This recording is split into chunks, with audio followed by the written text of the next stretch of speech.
Isa sa mga main concern ng mga car buyer ngayon ay dapat matipid sa fuel.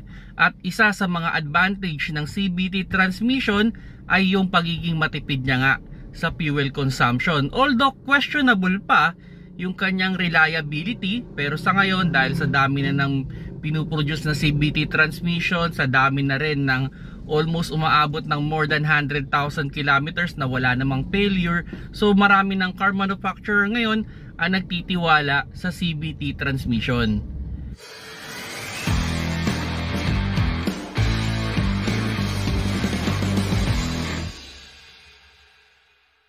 Hello mga paps, I'm Kuya Shane at yun nga, may question tayo na-receive, bakit daw ba ang dami ng available na CVT transmission? Yun nga, sabi ko nga kanina, no, isa sa pinaka biggest concern ng mga car manufacturer or ng mga buyer ngayon ay dapat matipid sa fuel ang mga pinoproduce nilang sasakyan. At isa yan sa mga biggest advantage ng CVT transmission, na prove niya na matipid talaga siya sa fuel compare with traditional automatic transmission. Yun nga, sabi ko rin kanina, questionable pa rin naman talaga yung kanyang reliability. Pero sa dami na nilang pinroduce na CVT transmission, sa dami na lang more than 100,000 kilometers na CVT transmission, minimal lang naman yung failure.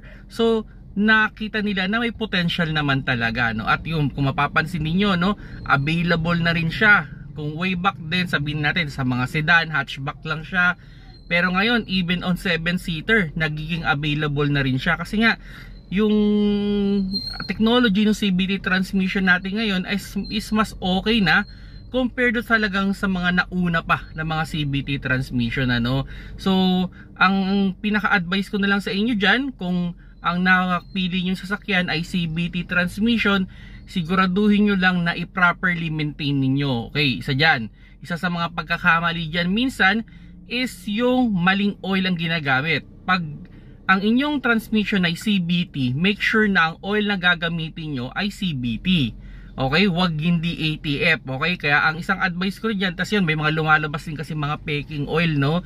So kung sakali man kayo yung mag-change oil at yun medyo DIY o ipapagawa nyo sa labas, mas okay na sakasa kayo bumili ng oil. Okay, yung CVT oil ninyo. Then syempre, sama nyo na yung kanyang filter para siguradong match yun, ano. Bagong oil, bagong filter, so means mas reliable yung inyong CVT transmission. Then yun, gamitin nyo lang din ng tama. Make sure lang na naka full stop yung sasakyan ninyo every time na mag-change kayo ng shifter. At as much as possible, pag kayo ay nakapark sa inclined location, i-neutral nyo muna, siguraduhin nyo muna hindi umaatras bago nyo ilagay sa park. So yun lang naman yung mga pag-aalaga, no, dito sa ating CVT transmission. For now, okay naman siya. Wala naman akong maiko-complain sa kanya. Kung ang question is kung aahon naman. Kung ang question is reliable, so far mga reliable naman itong mga CVT transmission natin. So yung mga paps, no, sana nagustuhan nyo yung video at yun yung answer ko dun sa question na bakit marami ng CVT transmission ngayon ang pinuproduce ng mga car manufacturer. Salamat sa panonood. Keep safe mga paps.